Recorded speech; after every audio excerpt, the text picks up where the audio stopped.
तो ये है सुबारू, जो एक दिन अचानक ही पता नहीं कैसे पर एक दूसरे वर्ल्ड में आकर फंस जाता है। उसे नहीं पता कि उसे किसने बुलाया और उसके यहाँ पर आने का आखिर मकसद क्या है। लेकिन धीरे धीरे जब राज सामने आते हैं तो उसे पता लगता है कि वो एक ऐसी दुनिया में आकर फंस चुका है जहाँ अगर वो मर भी जाए तो भी उसे कुछ नहीं होगा, क्योंकि सुबारू के पास कुछ ऐसी डार्क पावर्स हैं जिसकी वजह से वो ऐसी दलदल में ट्रैप हुआ है जहाँ से वो कभी बाहर नहीं निकल सकता।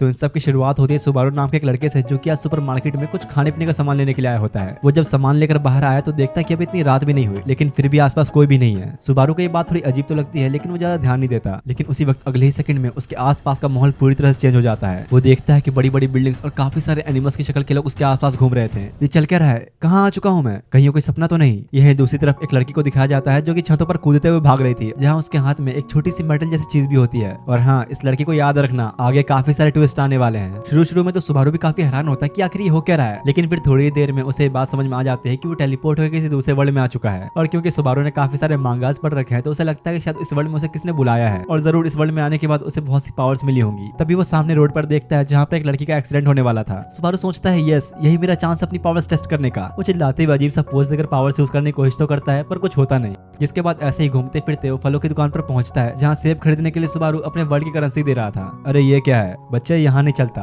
कहीं और जाओ। अरे लेकिन मेरे पास बस अभी यही है। और क्योंकि उस दुकानदार का टाइम वेस्ट हो रहा था तो उसे डांट के भगा देता है। सुबारू बेचारा उदास होकर इधर उधर घूम ही रहा था कि गलती से लेडी स्टोर लेने पहुंच जाता है, जहाँ गिफ्ट में उसे ताजे ताजे कुछ थप्पड़ खाने को मिलते हैं। असल में सुबारू इस कोशिश में है कि उसे ये पता चल जाए कि उसे यहाँ पर किसने और क्यों बुलाया है। काफी देर तक घूमने के बाद हार मान के सुबारू एक गली के पास आके बैठ जाता है। क्या मजाक है, मेरे पास मेरा स्मार्टफोन तो है लेकिन मैं किसी को कॉल या मैसेज नहीं कर सकता, और तो और ये नूडल्स भी मेरे साथ यहाँ आ चुके हैं। आखिर मुझे बुलाया किसने। मैंने देखा है मांगास में एक क्यूट सी लड़की हीरो को समन करती है, तो अगर मैं एक हीरो हूँ तो क्यूट सी लड़की आखिर है कहाँ। तभी सामने से उसे कुछ आवाजें आती है और 3 बदमाश गुंडे उसे लूटने के लिए उसके पास आते हैं। देख क्या रहा है बे, जेब खाली कर जल्दी। तब उसी वक्त जो लड़की घरों के ऊपर से कूदते हुए जा रही थी वो उनके पास पहुंचती है। सुबारू को लगा कि शायद ये लड़की उसे बचाने आई है, लेकिन असल में ये लड़की एक चोर थी जो कि किसी का सामान चुरा कर यहाँ से भाग रही है और सुबारू को पूरी तरह से इग्नोर करते हुए वहां से चली जाती है। वो सोचता है कि अगर मैं यहाँ समन हुआ तो जरूर इसके पीछे कोई रीजन होगा, मेरे पास कुछ ना कुछ पावर्स तो होंगी ही, बस मुझे वो ताकत बाहर निकालनी है। वो पूरे जोश में आके उन गुंडों में से एक को जोरदार पंच मारता है, लेकिन इससे उल्टा उसके हाथ में काफी चोट आ चुकी थी, यानी उसके पास कोई सुपर पावर्स नहीं है, पर पंच तो भाई का जबरदस्त था। तभी उनमें से एक सुबारू को मारने के लिए तेजदार चाकू निकाल लेता है, जो देख के तो उसकी भी फट जाती है। अरे मुझे माफ कर दो यार, मुझे नहीं पता था कि मेरे पंच में इतनी ताकत होगी। उसके माफी मांगने के बावजूद तीनों मिलकर उसे वहीं मारने लग जाते हैं। ये क्या हो रहा है मेरे साथ, मैंने ये उम्मीद तो नहीं की थी। इतने में वहां फिर से एक और लड़की आके उन्हें कहती है, रुक जाओ बस, बहुत हो गया तुम लोगों का, मैं जानती हूँ वो चीज तुम लोगों ने चुराई है। क्या कह रही हो, कहीं तुम इसे बचाने तो नहीं आई।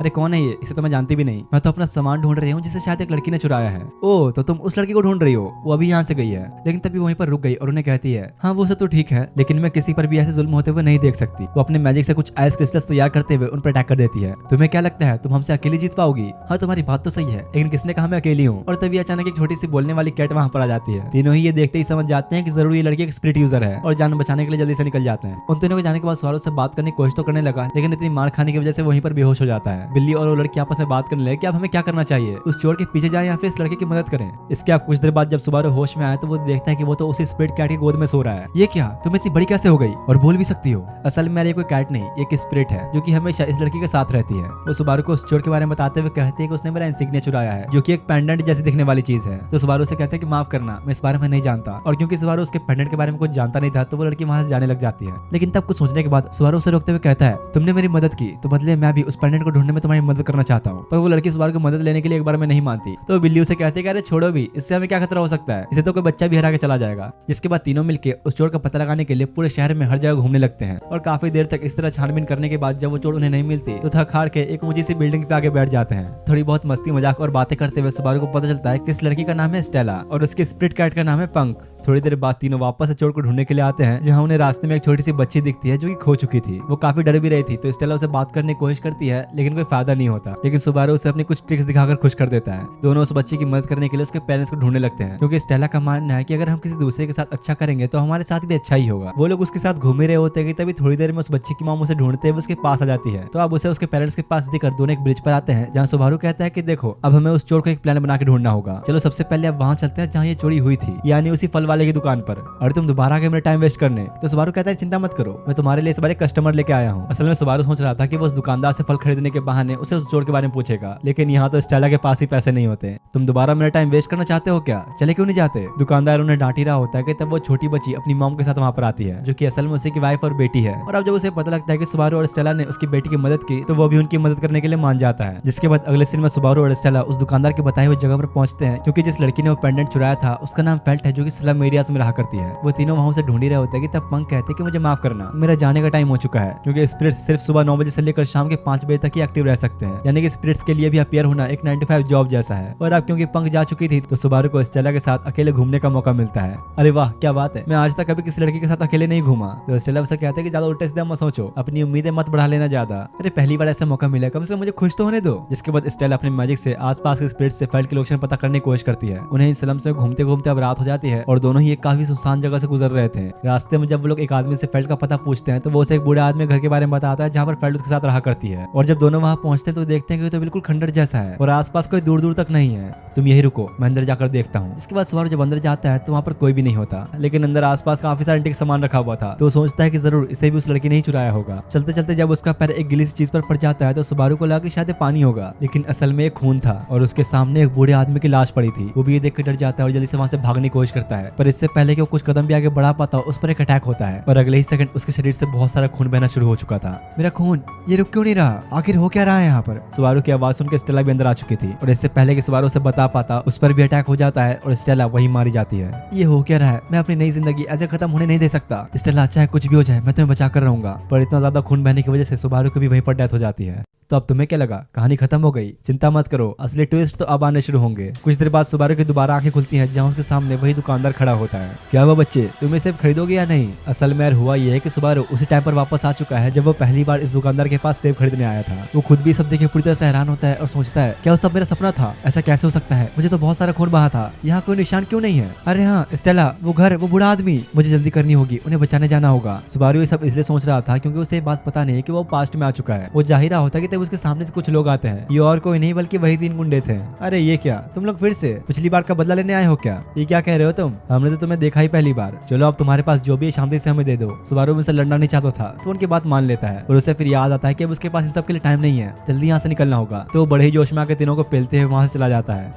थोड़ी देर बाद सुबारू उस घर के पास पहुंचता है और सोचता है कि अब अगर मैं इतनी दूर आ ही गया हूं तो मुझे ये करके देखना ही होगा। वो दरवाजा खोलने के लिए आवाज लगाता है, पर काफी देर तक गेट ना खोलने पर वो जोर जोर से गेट को पीटने लग जाता है। अरे बच्चे क्या हुआ, इस दरवाजे क्यों पीट रहे हो? उसके सामने वही बूढ़ा आदमी खड़ा था जिसकी लाश सुबारू ने कुछ देर पहले देखी थी। अंदर आके उस आदमी से कहता है कि माफ करना, मैं आपसे ऐसे सवाल कर रहा हूँ, दरअसल मुझे पूछना था कि आप पहले मर चुके हैं। अरे बच्चे ये कैसी बात कर रहे हो, भले ही मेरी उम्र हो गई लेकिन अभी मैं काफी साल जीऊंगा। सुबारू उससे उस रात के इंसिडेंट के बारे में पूछने की कोशिश करता है जो सब कुछ उसने देखा था। और ऑब्वियस सी बात है, जो चीजें उस बूढ़े आदमी से पूछने की कोशिश कर रहा था वो तो होने वाली है, अभी हुई थोड़ी ना है, इसलिए उसे सुबारू की बातें कुछ समझ ही नहीं आती। ये सब हो क्या रहा है? इस बूढ़े आदमी, मेरा और स्टेला का मरना, क्या वो सब बस एक सपना था? सुबारू जब उसे स्टेला के उस पेंडेंट के बारे में पूछता है तो आदमी उसे कहता है कि मुझे इस चीज के बारे में तो बिल्कुल भी नहीं पता, लेकिन हाँ मेरी एक पार्टनर फेल्ट यहाँ आने वाली है, तो हो सकता है उसके पास वो सामान हो जिसकी तुम बात कर रहे हो। ये सुनकर सुबारू अब शाम तक वहीं बैठ के फेल्ट का इंतजार करने लगता है और उसके इंतजार के बाद जैसे फेल्ट वहां पर आती है तो सुबारू स्टेला के उस पेंडेंट के बारे में उसे पूछता है। तो फेल्ट उसे अंदर ले जाके उस पेंडेंट को दिखाती है जिसके बीच में काफी खूबसूरत जेम भी लगा होता है। वैसे मैं बता दूं कि बस पेंडेंट जैसा दिखता है लेकिन ये वो है नहीं, इसे इंसिग्निया कहा जाता है। तो अब बताओ तुम इसे कितने में खरीदोगे? दरअसल यार फेल्ट ने पेंडेंट चुराया था तो वो किसी को भी ये तभी देगी जब उसे इसकी अच्छी कीमत मिले, इसलिए सुबारू को फेल्ट से खरीदना पड़ेगा। लेकिन उसके पास पैसे तो होते नहीं, तो वो उन्हें कहता है कि मैं अपने मोबाइल फोन के बदले ट्रेड करना चाहूंगा। ये देखो एक मैजिकल चीज है जिसमें टाइम को स्टॉप करने की पावर्स हैं। और सुबारू तब उन दोनों की फोटोज खींच के उन्हें दिखाता है, देखा है ना जादू, तुम इससे अपने हर एक पल को रोक सकते हो। हाँ मैंने ऐसी चीजों के बारे में सुना तो था, वो छोड़ो, मुझे बस ये बताओ कि कितने का होगा, मुझे चाहिए। तो सुबारू कहता है कि ठीक है तुम्हें ले सकती हो इस पेंडेंट के बदले। अच्छा ये बात है, लेकिन मुझे माफ करना, ये तुम्हें अभी नहीं मिल सकता क्योंकि कोई और भी है जो इसे खरीदना चाहता है। वो एक लेडी है जो कि मुझे इसके बदले 20 होली कॉइंस देने वाली है, उसी ने मुझे चुराने को कहा था।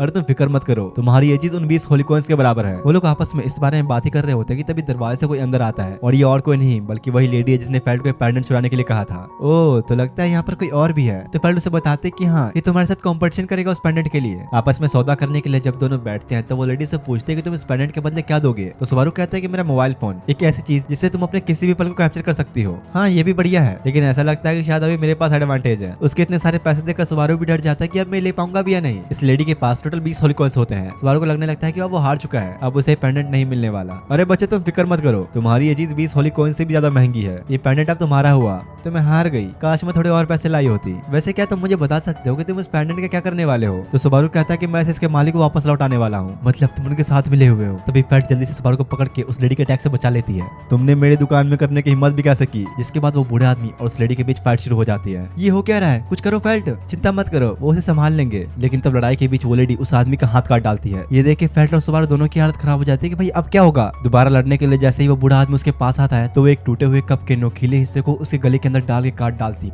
तुमने ये क्या किया? वो मेरे एक आखिरी और लौते फैमिली मेंबर थे, तो आ जाओ तुम भी, अगर तुम्हें अपनी जिंदगी प्यारी नहीं है तो। फेल्ट गुस्से में उस पे तेजी से अटैक तो करती है, लेकिन उसने ये बड़ी आसानी से डॉज कर लिया था। क्या बात है, तुम भी लाजवाब हो, लेकिन अफसोस तुम जैसी बच्चे मुझसे जीत नहीं सकती। और एक बड़ा स्लाइस अटैक करते हुए फेल्ट को भी वहीं पर मार डालती है। ये सब चल क्या रहा है? मेरे सामने ही दोनों मर गए, आखिर तुम हो कौन? अरे यार तुम तो बड़े धोखेबाज निकले, शांति से बैठ के बस इन्हें मरता हुआ देख रहे थे। सुबारू काफी डर रहा था, लेकिन फिर भी हिम्मत करके उसे एक पंच मारने के लिए आगे बढ़ता है, पर उस लेडी के बस एक किक सही उसकी हालत काफी खराब हो जाती है। तुम तो सच में किसी काम के नहीं, ना कोई मैजिक और ना कोई स्किल्स, कुछ भी नहीं है तुम्हारे पास। और अचानक ही वो सुबारू के ऊपर एक स्लाइस अटैक करती है। देख के तो ऐसा लगता है कि सुबारू ने उसे डॉज कर लिया और जल्दी से उसे किक मारता है, लेकिन असल में उसके ब्लेड से बच ही नहीं पाया। उसके पेट पर एक कट लग चुका था, जिससे तेज से बहुत सारा खून बाहर निकलने लगता है। क्या यार तुमने तो ध्यान ही नहीं दिया, तुम मुझे किक मारने में बिजी थे और देखो मैंने तुम्हारा क्या हाल कर दिया। ये हो क्या रहा है? पिछली बार भी यही हुआ, क्या मैं मरने वाला हूँ? उसके दिमाग में बस एक ही बात चल रही होती है कि क्या मुझे इस सबसे कोई बचा नहीं सकता? काश ये सब बस एक बुरा सपना हो। और इसके थोड़ी देर बाद सुबारू की दोबारा आंख खुलती है, जहाँ वो उसी दुकानदार के पास खड़ा होता है, यानी कि सब कुछ अब फिर से रिस्टार्ट हो चुका है। सुबारू जागते ही वहीं पर गिर गया था, तो दुकानदार उसे साइड में ले जाकर उस पर पानी छिड़क के उसे होश में लाता है। बच्चे तुम्हारी हालत कुछ ठीक नहीं लग रही, लो मेरी तरफ से तुम ये रख सकते हो। तभी वहीं पर उसके बगल से स्टेला गुजर रही थी और सुबारू उसे देख लेता है। तेजी से उसके पास जाकर उसे रोकते हुए कहता है, रुक जाओ स्टेला, मुझे माफ कर देना, मैं तुम्हारा इंसिग्निया वापस नहीं ला पाया। कौन हो तुम और मुझे इस नाम से क्यों बुला रहे हो? दरअसल यार बात यह है कि स्टेला एक विच ऑफ एनवी का नाम है और उस विच का नाम लेना सख्त मना है। पूरा माजरा क्या है तुम्हें आगे समझ में आएगा। सुबारू के नाम लेने की वजह से उसके आसपास के लोग भी अजीब नजरों से देखने लगते हैं। साथ ही स्टेला भी सुबारू को बिना पहचाने वहां से जाने लगती है, लेकिन इतने में ही पीछे से फेल्ट आके उसका पेंडेंट चुरा के तेजी से भागते हुए भीड़ में गायब हो जाती है। ये सब बार बार क्यों हो रहा है? मुझे तो यही नहीं समझ में आ रहा कि आखिर मैं यहाँ आया ही क्यों। वो उसी गली से गुजर रहा होता है तो उसके सामने वही 3 गुंडे फिर से उसे लूटने आते हैं। अरे अब बस भी करो, तंग आ चुका मैं तुम लोगों से। उनमें से एक बंदा चाकू निकालते हुए कहता है, तुम्हारा मुंह कुछ ज्यादा ही नहीं चल रहा, चलो अब जल्दी करो, अपनी जेब खाली करो। लेकिन सुबारू इस बार बेफालतू कोई पंगा नहीं लेना चाहता था, इसलिए वो उन्हें इग्नोर करते हुए जाने की कोशिश करता है। लेकिन इसी बीच धक्का मुक्की में उस गुंडे का चाकू सुबारू के पेट में लग जाता है। अरे क्या किया तुमने? हम सिर्फ लोग को डराने का काम करते हैं, उन्हें मारने का नहीं। उसका इतना खून बहता देख तीनों ही वहां से डर के भाग निकलते हैं। फिर से ऐसा नहीं हो सकता, मेरा अंत हर बार ऐसा क्यों हो रहा है? और एक बार फिर से अपने मेन कैरेक्टर की मौत हो जाती है। दोबारा से अब सब कुछ रिस्टार्ट होना शुरू होता है। अरे बच्चे तुम्हें खरीदना भी है या नहीं? हाँ लेकिन माफ करना, मेरे पास सही पैसे नहीं है, बिल्कुल गरीब हूँ मैं। सुबारू इस बार एक जगह पर शांति से बैठ के अपना सामान देख के कहता है, मेरे पास तो मेरा सारा सामान है, वो मोबाइल फोन भी जिसे मैंने फेल्ट को दे दिया था, सब कुछ वैसा ही है जैसा मैं यहाँ आया था। तो इसका मतलब कहीं वो तो नहीं? और अब इस बेवकूफ को ये बात समझ में आती है कि वो एक टाइम लूप में फंस चुका है। तो इसका मतलब ये है मेरी पावर्स, टाइम लूप। लेकिन अफसोस मेरी पावर्स काम तभी करेगी जब मैं मर जाऊंगा। उससे अब सब कुछ अच्छे से समझ में आता है कि क्यों स्टेला ने उसे पिछली बार पहचाना नहीं। वो ये सब सोचते हुए जाहिर आता है कि तभी पास में एक छोटी सी बच्ची को देखता है जो कि अपने पेरेंट्स के साथ थी। ये देख के उसे स्टेला के साथ बिताया हुआ समय याद आता है। एक सेकंड, मैं कैसे भूल सकता हूँ? ये एक टाइम लूप है, इसका मतलब फिर से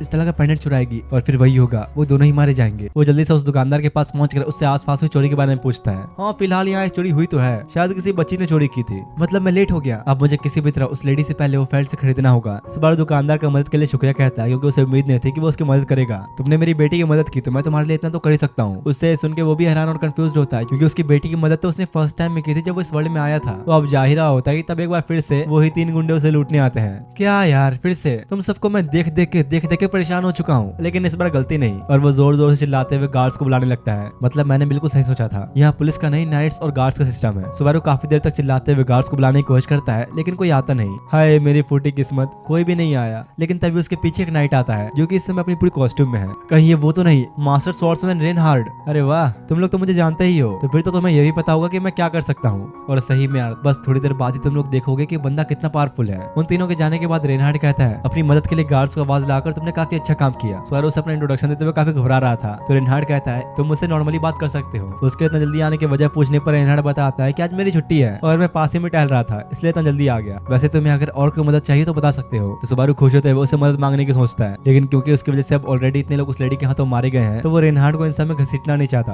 वो वहां से जा ही रहा था कि तभी रुक के उसे स्टेला के बारे में बताते हुए कहता है, क्या तुम मेरे लिए उसे बता सकते हो क्योंकि जो चीज वो ढूंढ रही है उसे मैं वापस लेके आऊंगा, उसे उस घर में जाने की कोई जरूरत नहीं। अब शाम के टाइम सुबारू वही स्लम्स वाले एरिया में आता है जहाँ पर फेल्ट घर की तरफ जाते हुए उसी लेडी से टकरा जाता है। उसे इस वक्त अपने सामने खड़ा देखकर तो डर के मारे उसकी हालत खराब हो जाती है। क्या हुआ, तुम इतना डर क्यों रहे हो? अरे नहीं नहीं, ऐसा कुछ नहीं है, मैं तो तुम्हें जानता भी नहीं। हाँ लेकिन मुझे तो ऐसा लग रहा है कि तुम मुझसे डर रहे हो। पर छोड़ो इस बात को, मुझे एक जरूरी काम से जाना है। ये देख के उसे सुकून मिलता है कि चलो जान बची। वो एक टूटे फूटे झोपड़ी के पास आता है जो कि असल में फेल्ट का घर है। पता नहीं वो यहाँ रहती कैसे है। जैसे ही वो अंदर जाने की कोशिश करता है तो पीछे से फेल्ट आ जाती है। उसे लगता है कि शायद सुबारू कोई चोर है और उसे अपने चाकू से मारने की कोशिश करती है। ऐसे ही बहुत देर तक दोनों के बीच पकड़म पकड़ाई होने के बाद फेल्ट का पूरा घर टूट चुका था। चलो आप बताओ आखिर तुम्हारा मकसद क्या है? अरे यही तो मैं कब से तुम्हें बताने की कोशिश कर रहा हूँ। सुबारू तब उससे पेंडेंट को ट्रेड करने की बात करता है। तो तुम इसके बारे में जानते हो, लेकिन याद रखना जो भी मुझे इसके ज्यादा पैसे देगा मैं बस उसे ही ये दूंगी। हाँ मैं ये बात पहले से जानता हूँ। मेरे पास ये है जिसकी कीमत 20 होली कोइन से भी ज्यादा है। हाँ ये महंगा लग तो रहा है पर हमें पहले लूट हाउस में जाना होगा। मेरा दूसरा क्लाइंट भी वहीं आने वाला है। अरे अगर वहाँ जाना ही पड़ रहा है तो मेरे यहाँ पर आने का फायदा ही क्या हुआ? वापस से उस घर में आने के बाद वो बूढ़ा आदमी सुबारू का फोन देखकर कहता है, हाँ ये महंगा तो लग रहा है, शायद 20 से 25 होली कोइन से भी ज्यादा। तो देर किस बात की, अब ये इंसिग्निया मेरा हुआ, चलो पार्टी करते हैं। हाँ पर जरा रुक जाओ, ये तो बताओ कि तुम इसके साथ करना क्या चाहते हो, क्योंकि मुझे भी अच्छे से पता है कि वो कोई आम चीज नहीं है और तुम इसकी वैल्यू अच्छी तरह से जानते हो। इतने सारे लोग इसके पीछे पड़े, आखिर इसमें ऐसा है क्या? उसकी बातों से सुबारू को समझ में आ जाता है कि फेल्ट का मन बदल रहा है, इसलिए वो उससे रिक्वेस्ट करते हुए कहता है, सच तो यह है कि मैं ये इंसिग्निया उसके मालिक को वापस देना चाहता हूँ, ये मेरे लिए बहुत जरूरी है। तुम मुझे बेवकूफ बनाने की कोशिश मत करो, मैं जानती हूँ कि तुम लोग से कुछ करने वाले हो। वो लोग इस बारे में बात कर ही रहे होते हैं कि तभी दरवाजे पर कोई आता है।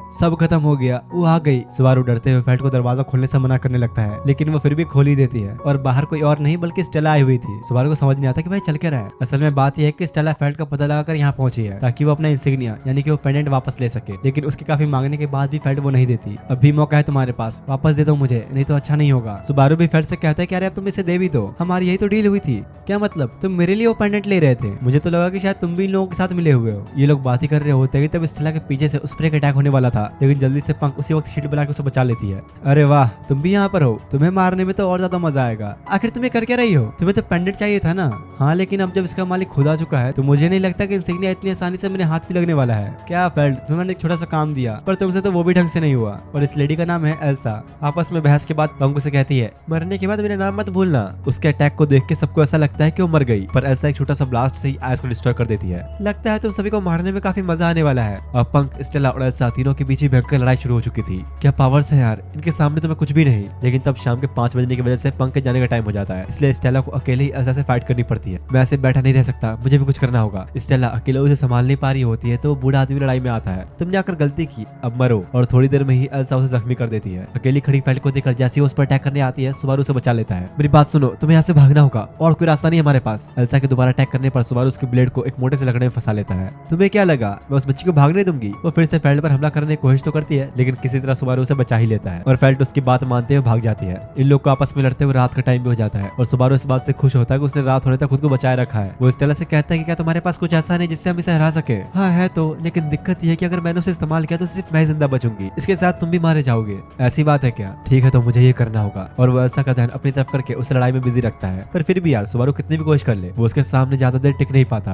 मरने के लिए तैयार हो जाओ। लेकिन उसी वक्त ऊपर से एक आवाज आती है, तुम सब अब रुक सकते हो, इसे मुझ पर छोड़ दो। ये किसी और की नहीं बल्कि रेनहार्ड की आवाज है। क्या बात है, लगता है काफी सही टाइम पर आया मैं। असल में हुआ ये था कि जब सुबारू ने फेल्ट को भगाया था तो बाहर किसी को आवाज लगाते हुए मदद के लिए ढूंढ रही थी और भागते भागते उसे रास्ते में रेनहार्ड मिल जाता है जो कि सुबारू की वजह से यहाँ पर आया था। माफ करना सुबारू, मैं थोड़ा लेट हो गया। रेनहार्ड एल्सा के बारे में बताता है कि एक हंटर है और इसकी खूबी है लोगों को जान से मारना। वैसे ये भी खुद कम फेमस नहीं है, एल्सा भी उसे पहचान लेती है। तुम संभल कर रहना, सच में ये एक मॉन्स्टर है। वो ऐसा क्या, टेंशन मत लो, अगर ये एक मॉन्स्टर है तो मेरी खूबी है मॉन्स्टर्स को मारना। दूसरी तरफ स्टेला मौका देख के उस बूढ़े आदमी को हील करने लगती है और इधर एल्सा के साथ रेनहार्ड की लड़ाई शुरू हो चुकी थी। लेकिन दिक्कत ये है कि वो अभी कितना भी ट्राई कर ले अपनी पूरी ताकत इस्तेमाल नहीं कर सकता, क्योंकि अगर उसने ऐसा किया तो आसपास से मैजिक पूरा खत्म हो जाएगा और स्टेला उस बूढ़े आदमी को हील नहीं कर पाएगी। पर थोड़ी देर बाद जैसे स्टेला उसे हील कर लेती है रेनहार्ड का रियल ऑरा बाहर आने लगता है जो कि सही में नेक्स्ट लेवल पर होता है। लड़ाई खत्म करने के लिए दोनों ही अपने फाइनल अटैक्स यूज करते हैं और रेनहार्ड के वार से चारों तरफ एक तेज रोशनी फैलने लगती है और सही में रेनहार्ड के इस अटैक की वजह से आधा घर टूट चुका था। स्टेला का भी काफी पावर्स यूज हो चुकी थी तो सुबारू उसे संभालता है। तुम्हारा बहुत बहुत शुक्रिया, तुमने हमारी जान बचा ली। अरे मेरा नहीं, तुम्हें इसका थैंक्स करना चाहिए, इसी की वजह से मैं यहाँ आ पाया। सुबारू रेनहार्ड से बातें ही कर रहा था कि अचानक एल्सा पीछे से आते हुए कहती है, मैं अकेले नहीं जाने वाली, इसे भी लेकर जाऊंगी। लेकिन सुबारू बहुत तेजी से आगे बढ़ के स्टेला को बचा के उसके वार को रोक लेता है।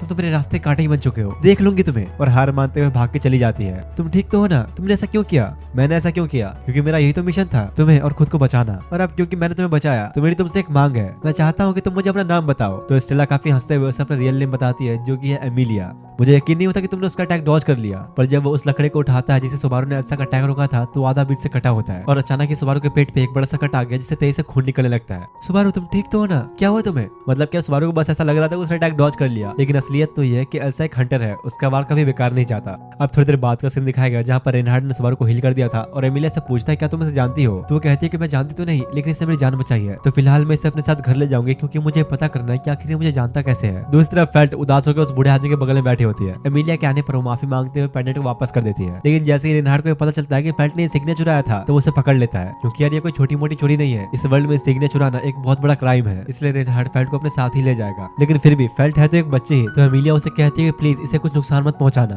अब इसके बाद सीधा अगले दिन की सुबह दिखा जाती है जहाँ पर एक बेड के ऊपर सुबारू की आंख खुलती है, उसके सारे जख्म भी हील हो चुके थे। कमरे से बाहर निकल के वो देखता है कि तो एक बहुत ही बड़ा हॉल है। काफी देर तक घूमने के बाद वो एक रैंडम से दरवाजे खोलता है जहाँ लाइब्रेरी में एक छोटी सी बच्ची बैठी थी। अरे वाह क्या बात है, तुम तो बड़े क्यूट हो, थोड़ा स्माइल तो करो, तुम मेरे कमरे में बिना परमिशन के घुसे कैसे? आज तक किसी की भी ऐसा करने की हिम्मत नहीं हुई। सुबारू उससे मजे लेते उसके पास आता है जिससे वो काफी परेशान हो रही थी, तो वो उसे एक जोर का झटका देके उसका सारा माना यानी कि एनर्जी अब्सॉर्ब कर लेती है। तुम क्या हो, एक इंसान ऐसा नहीं कर सकता। और इस बच्ची के करने की वजह से सुबारू को एक दिन तक बेड पर लेटना पड़ता है। अगली सुबह जब उसकी आंख खुली तो वो उसी बेड पर लेटा होता है और उसे किसी की फुसफुसाने की आवाज आने लगती है। जल्दी से जब उसने उठकर देखा तो उसके सामने दो लड़कियां मेड की कॉस्ट्यूम्स पहने खड़ी थी। क्या बात है, तो इसका मतलब इस वर्ल्ड में भी मेड्स ऐसी होती है। मेरी नई लाइफ शुरू करने का इससे अच्छा दिन और कोई नहीं हो सकता। कुछ देर बाद जब वो एमिलिया के साथ बाहर आया तो उसे पता चलता है वो कब से इतने बड़े महल के अंदर बैठा था, कुछ करने को तो होता नहीं, तो सुबारू एमिलिया को एक्सरसाइज करना सिखाता है। तभी पंख सामने आकर सुबारू का शुक्रिया अदा करते हुए कहते कि तुमने एमिलिया की जान बचाई, तो बताओ मैं इसके बदले तुम्हारे लिए क्या कर सकती हूँ। तीनों बाहर मस्ती कर रहे होते हैं कि तब दोनों मेट्स आकर बताती है कि मिस्टर रोजवाल साहब आने वाले हैं, तो प्लीज आप लोग अंदर आ जाइए। असल में रोजवाल इस महल का ओनर है। सुबारू ने जब उसे पहली बार देखा तो उसके हुलिये से उसे जोकर समझ लेता है। लंच करते टाइम जब सब एक साथ बैठे खा रहे होते हैं तो सुबारू को पता चलता है कि फिलहाल इस किंगडम का कोई किंग नहीं, इसलिए सारा काम यहाँ के लॉर्ड यानी कि रोजवाल संभाल रहा है, तो इसका मतलब यहाँ का किंग गायब हो चुका है और ये सब एक अजीब प्रॉब्लम में फंसे हैं। और इसी टाइम मैं यहाँ आ गया तो नॉर्मल सी बात है, इन लोगों को मुझ पे शक तो होगा ही।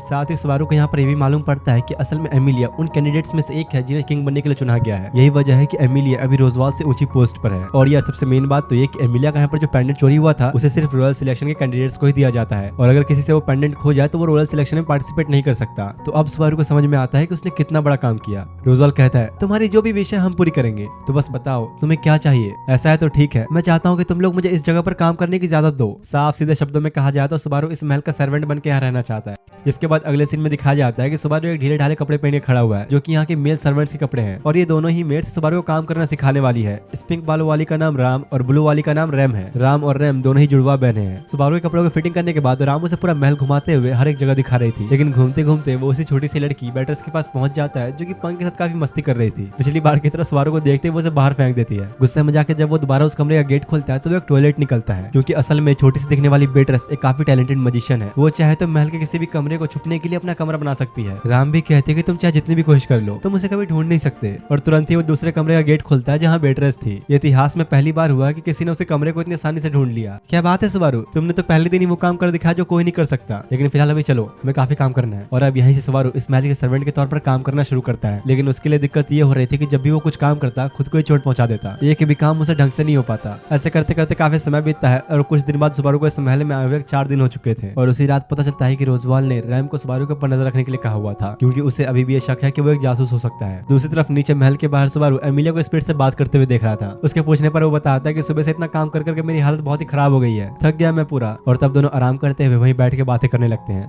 पता है तुम काफी अजीब हो, क्योंकि तुमने उस समय एक अच्छा खासा इनाम लेने के बदले सिर्फ और सिर्फ मेरा नाम पूछा। हाँ, क्योंकि मुझे चाहिए होता है मैं उसे हासिल करके रहता हूँ। मैं रोज इतनी मेहनत कर रहा हूँ ताकि बस मैं यहाँ रह सकूँ, क्योंकि अगर मैं चाहता तो रोजवाल से अच्छे खासे पैसे लेकर आराम की जिंदगी जी सकता था। तो एमिलिया उसे कहती कि अगर तुम्हें रहना ही था तो एक गेस्ट के तौर पर भी तो रह सकते थे। अरे हाँ यार, मैंने ये क्यों नहीं सोचा। अब उसे समझ में आता है कि उसने कितना बड़ा मौका हाथ से गवा दिया। एमिलिया उसके हाथ में बैंडेजेस देख के उसे पूछती क्या मैं इन्हें हील कर दूं, तो वो उसे मना करता है कि नहीं रहने दो। ये सारे निशान इस बात का सबूत है कि अब तक मैंने कितनी मेहनत की है। उससे बात करते हुए जब सुबारू से बता रहा होता है कि छोटू से कैसे लगी, तो एमिलिया से मौका देखते ही कहता है कि क्यों ना हम पास के गांव में साथ घूमने चले, सिर्फ हम दोनों और कोई भी नहीं। मतलब समझ रहे हो ना, डेट के लिए पूछ रहा है। शुरू में तो एमिलिया भी थोड़ा हिचकिचा रही थी, लेकिन फिर मान जाती है। जो सुनकर सुबारू बड़ा ही खुश होता है। वो इतनी एक्साइटमेंट में आ चुका था कि कल के बारे में सोचते सोचते ही सो जाता है। जिसके बाद जैसे ही सुबह उसकी आंख खुली तो वो देखता है कि राम और रैम उसके सामने खड़ी है और उसके हाथों की वो सारी चोटें भी गायब है, जिसका मतलब कि वो पास में वापस आ चुका है, वापस उसी टाइम में जब वो पहली बार इस महल में आया था। आखिर कैसे, ये कैसे हो सकता है, मैं मरा कैसे, सब कुछ तो इतना सही चल रहा था ना, तो आखिर सब कुछ फिर से रिस्टार्ट क्यों हो गया। सुबारू राम और रैम से पूछता है कि क्या तुम लोगों को मैं बिल्कुल भी याद नहीं, भूल गई क्या, हमने साथ में इतना समय बिताया है। सुबारू उठ के वहाँ से भागते हुए सोचता है कि आखिर उसके साथ ये सब हो क्यों रहा है। उसने एमिलिया के साथ जो डेट पे जाने का वादा किया था वो भी खत्म। वो इस बात से बड़ा ही उदास था और भागते भागते बेटर्स रूम में आता है, जहाँ वो उसे कहते हैं कि आखिर तुम मेरे रूम में फिर से क्यों आ गए, तुम्हें 4 घंटे पहले मैंने सबक सिखाया था, लेकिन लगता है कि तुम माने नहीं। उसकी बातें सुनकर सुबारू को याद आता है कि राम और रैम से मिलने से पहले वो एक बार बेटर्स के पास भी आया था, जब उसकी पहली बार इस महल के अंदर आंख खोली थी। यानी कि उसका ये वाला रिस्टार्ट राम और रैम के साथ बंद हो चुका है, जैसे कि पिछली बार उस दुकानदार के साथ हो रहा था। पर उसे अब भी ये बात समझ नहीं आती कि आखिर उस रात सोते हुए मुझे मारा किसने। कुछ देर बाद सुबारू अब एमिलिया और पंक से मिलता है और पिछली बार जैसा ही वापस से सब कुछ रिपीट करता है, क्योंकि उसे ये जानना था कि आखिर उसे मारा किसने। इसलिए इस बार भी रोजवाल से इस महल के अंदर काम करने की रिक्वेस्ट करता है। वो जब अपने कपड़े पहनने के लिए जा रहा था तो राम उसे नहीं देती, क्योंकि उसका साइज अभी है नहीं। ये क्या हुआ, सब कुछ तो वैसे ही किया था मैंने, तो फिर चीजें बदली कैसे। नहाते वक्त वो बैठा इसी बात को सोच रहा था कितने में रोजवाल भी आता है। क्या हाल है तुम्हारे, सब ठीक तो है ना, राम और रैम तुम्हें परेशान तो नहीं कर रही। अरे नहीं नहीं, ऐसा कुछ नहीं है, लेकिन हाँ दोनों ही काफी अजीब है। ऐसा लगता है कि राम की गलतियों को रैम छुपाने की कोशिश करती है। रोजवाल के साथ नहाने के बाद जैसे सुबारू बाहर निकलता है, राम वहाँ आती है और वो बेचारा उसके सामने बिना कपड़ों के खड़ा होता है। तुम यहाँ क्या कर रही हो। वो मैं रोजवाल शर्मा को कपड़े पहनाने आई हूँ।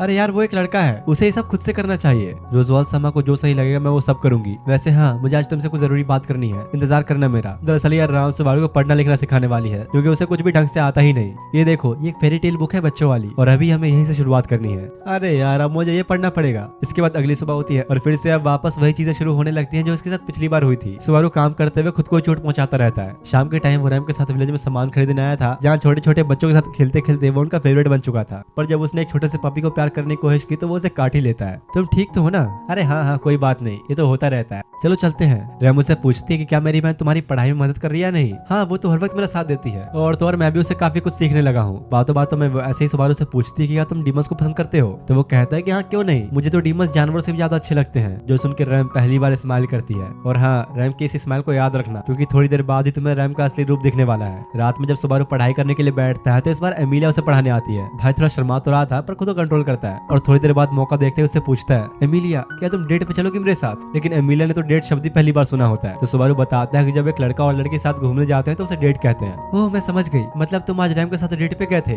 अरे यार तुम समझे ही नहीं, वो डेट नहीं होता। फिर सुबारू उसे आराम से सब कुछ समझाते हुए कहता है कि सिर्फ हम दोनों ही साथ घूमने चलेंगे, अगर तुम चाहो तो। थोड़ा बहुत उसके और कहने पर एमिलिया आखिर में डेट के लिए मान जाती है। उसके जाने के बाद सुबारू सोचता है क्या चाहे कुछ भी हो जाए मैं सोने नहीं वाला। इस बार मुझे वो गलती नहीं करनी जो मैंने पिछली बार की थी। पर इतनी कोशिश करने के बाद भी उसे काफी नींद आ रही थी, तो वो थोड़ी झपकियां लेने लगता है। पर उसी वक्त अचानक एक अजीब सी फीलिंग आने पर सुबारू वहीं खड़ा होता है। क्या हो रहा है, ये इतनी ठंड कैसे हो गई और मुझे इतना अजीब क्यों लग रहा है। वो कुछ समझ पाता कि इससे पहले उसकी हालत इतनी खराब हो गई थी कि उसे उल्टी आने लग जाती हैं। जल्दी से रूम से बाहर निकलकर वो मदद के लिए आवाज लगाता है, प्लीज कोई तो मेरी मदद करो, मैं फिर से मरना नहीं चाहता। लेकिन इसी बीच अचानक कोई आकर सुबारू को अटैक कर देता है, और अगले सेकंड चारों तरफ उसका खुद का खून पड़ा होता है। उसे कुछ समझ आता है इससे पहले कोई आके चेन से बंधी हुई एक नुकीली चीज से उसे वहीं खत्म कर देता है। लिटरली उसके पूरे शरीर के टुकड़े टुकड़े हो चुके थे। अगले सीन में जैसे ही उसकी आंख खुली वो जोर जोर से चिल्लाने लगता है। ऐसा लग रहा था कि उस अटैक के दर्द को अब तक वो भूला नहीं। थोड़ा ध्यान देने पर समझ में आता है कि डरने कोई बात नहीं, अब सब कुछ फिर से रिस्टार्ट हो चुका है। सामने खड़ी राम और रैम भी सुबारू को ऐसे चिल्लाता हुआ देख के काफी डर गई थी, तो वो उनसे माफी मांगता है। मतलब ये दोनों भी मुझे भूल गई होंगी। वो खुद को शांत करके अच्छे सोचता है कि पहली बार जब मैं मरा तो नींद में था, मुझे उस वक्त कुछ पता ही नहीं चला, लेकिन दूसरी बार मुझे किसने पूरी प्लानिंग के साथ मारा, और अगर मुझ पे अटैक हुआ तो हो सकता है कि एमिलिया पर भी हो। दरअसल सुबारू ये सब सोचते सोचते बेटर्स के रूम में आ गया था, तो वो उसे कहते कि हम सिर्फ दूसरी बार मिले हैं और तुमने इतनी जल्दी मेरा कमरा भी ढूंढ लिया। अरे हाँ माफ करना, मैं बिना पूछे आ गया। सुबारू अपने ऊपर हुए उस अटैक को सोचकर अंदर अंदर काफी डर रहा था, और ये बात बेटर्स को भी समझ में आ जाती है।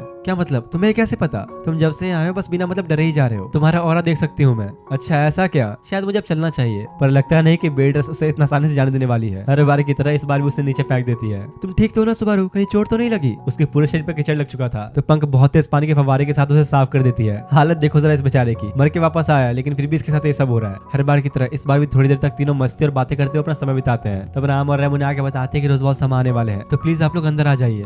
सुबारू सोचता है कि मैं अब तीसरी बार रोजवाल से मिलूंगा, तो इस बार मुझे अपने फैसले बदलने ही होंगे। इसलिए वो रोजवाल के सामने ये रिक्वेस्ट रखता है कि मैं गेस्ट के तौर पर यहाँ रहना चाहता हूँ और जी भर के मजे करना चाहता हूँ। उसके इस फैसले का मतलब साफ था कि अब सुबारू हर एक चीज सोच समझ के कर रहा है। उसे इस बार पता लगा के रहना है कि आखिर कौन उसे मारना चाहता है। जिसके बाद वो पूरे महल में अलग अलग जगह घूमने लग जाता है और अलग अलग रूम चेक करता है, ये देखने के लिए कि कहीं कुछ गड़बड़ तो नहीं। लेकिन काफी देर तक घूमने के बाद भी उसे महल में कुछ अजीब नहीं दिखता, और दिन भर में उसे जितने भी छोटे मोटे क्लूज मिले थे शाम में सबको एक डायरी में लिख लेता है। पर अभी दिक्कत ये है कि उसके गेस्ट बनने के बाद राम और रैम भी उसे ज्यादा बातें नहीं कर रही, क्योंकि सब उसे इस बार एक गेस्ट के तौर पर ट्रीट कर रहे हैं। अब कुछ और बातों को जानने के लिए सुबारू बेट्रेस से आके पूछता है कि क्या तुम्हें कुछ ऐसे मैजिक के बारे में पता है जिससे इंसानों को सोते हुए मारा जा सके। हाँ, ऐसा होता तो है, लेकिन वो मैजिक नहीं, एक कर्स है। ये डेवलप हुआ था नॉर्थ साइड से, लेकिन ये इतना भी ज्यादा खतरनाक नहीं है। इसे कोई भी मैजिक यूजर कैंसिल कर सकता है, पर इसके अलावा भी मारने का एक और आसान तरीका है, जिसमें उसके शरीर के सारे माना को छीन लिया जाता है। ये इतना खतरनाक है कि जिस पर भी यूज किया जाएगा उसी कुछ सेकंड्स में ही मौत हो जाएगी। और हाँ, मजे की बात तो यह है कि इस मैजिक को सिर्फ मैं और पंकी कर सकते हैं, इसके अलावा और कोई नहीं, रोजवाल भी नहीं। ऐसा क्या? ये तो लगता है कुछ ज्यादा रेयर मैजिक है। थोड़ी और बातें करने पर बेट्रेस उसे बताती है कि मैंने तुम्हें हील किया था, न कि एमिलिया ने। लेकिन सुबारू को उसकी इस बात पर यकीन नहीं हो रहा था, तो गुस्से में बेट्रेस उसे नीचे ही फेंक देती है। शाम में वो बैठकर अपने थोड़े बहुत इकट्ठा किए हुए क्लूज पर सोच विचार कर ही रहा था कि तभी राम उसके लिए चाय देने वहां आती है। और क्योंकि सुबारू चाहता था कि वो उससे थोड़ा फ्रेंडली हो, वो तो कुछ ज्यादा ही फ्रेंडली होने लगती है। सुबारू कहता है कि तुम ये सब छोड़ो, ये मैंने एक बुक पढ़ी है जिसमें मुझे काफी इंटरेस्ट आया। बहुत मजेदार कहानियां इसमें, जैसे कि इनमें से एक है the red Ogre who cried. क्या तुम सुनना चाहोगी? ये तो सुबारू अब उसे कहानी सुनाने लगता है कि एक टाइम पर रेड और ब्लू ओगरे हुआ करते थे। दोनों में ही काफी अच्छी दोस्ती थी, लेकिन रेड ओगरे की एक इच्छा थी कि वो ह्यूमंस के साथ दोस्ती करके उनके साथ रहना चाहता था। पर दिक्कत ये थी कि ह्यूमंस दोनों से ही काफी डरा करते, क्योंकि दोनों ही डीमंस थे। लेकिन एक दिन ब्लू ओगरे रेड को सोल्यूशन देता है कि ह्यूमंस के विलेज पर अटैक करेगा, और उस टाइम रेड आकर ह्यूमंस को बचाने के लिए ब्लू को हरा देगा, ताकि वो लोगों का भरोसा जीत सके। और दोनों ठीक ऐसा ही करते हैं। रेड ओगरे ब्लू से लड़के सबको बचा लेता है, जिस वजह से इंसानों को उस पर भरोसा हो गया और उनके साथ उसकी काफी अच्छी दोस्ती भी हो गई। लेकिन अब ब्लू ओगरे अकेला हो चुका था, क्योंकि उसका दोस्त तो ह्यूमंस के साथ रहने लग गया था। इसी वजह से अब धीरे धीरे दोनों के बीच दूरियां बढ़ने लग जाती है। पर एक दिन रेड ओगरे ब्लू ओगरे से मिलने उसे घर जाता है, लेकिन वहाँ उसे वो मिलता ही नहीं। असल में ब्लू ओगरे अपनी दोस्ती की खातिर रेड से दूर चला गया था, क्योंकि अगर वो ऐसा नहीं करता तो दोनों के मिलने की वजह से लोग रेड ओगरे से नफरत करने लगते। और यही थी ये पूरी कहानी। राम कहती है कि क्या ही बकवास कहानी थी ये। क्यों, तुम्हें ऐसा क्यों लगता है? देखो, ब्लू ओगरे ने सब कुछ अपना सैक्रिफाइस कर दिया सिर्फ रेड ओगरे को खुश करने के लिए, लेकिन बर्बाद तो आखिर में वही हुआ। हाँ, लेकिन देखा जाए तो ये कहानी काफी सैड है। उसने अपने दोस्त के लिए सब कुछ कुर्बान कर दिया। ऐसा नहीं है, अगर रेड ओगरे को ह्यूमन से दोस्ती करनी थी तो वो अपना सिंह तोड़कर उनके पास भी तो जा सकता था, तब कोई उसे डीमन नहीं समझता। चलो ठीक है, मैं तुम्हें दो चॉइस देती हूँ, एक रेड ओगरे जिसे सब कुछ मिल गया, और दूसरा ब्लू ओगरे जिसने सब कुछ सैक्रिफाइस कर दिया। तो तुम किसे चुनोगे? सुबारू दोनों को ही चूज करता है। तो राम कहते हैं कि क्या ही स्टूपिड डिसीजन है, पछताओगे तुम। वो उसी बुक की एक और ड्रैगन वाली कहानी के बारे में पूछता है, तो राम बताते हैं कि हाँ, ये सच है। एक ड्रैगन दूर रहकर इस किंगडम की रखवाली करता है, क्योंकि उसने रॉयल फैमिली के साथ एक कॉन्ट्रैक्ट बनाया था। पर क्योंकि अब जब किंग ही यहाँ नहीं है, तो किसी को भी ये नहीं पता कि वो ड्रैगन इस वक्त क्या कर रहा है। सुबारू तब उससे एक और कहानी विच ऑफ एनवी के बारे में जानने की कोशिश करता है, लेकिन राम उसे कुछ बताते नहीं, और जाते हुए उसे कहते हैं कि ये मॉन्स्टर्स वाली कहानी तुम राम को मत सुना देना।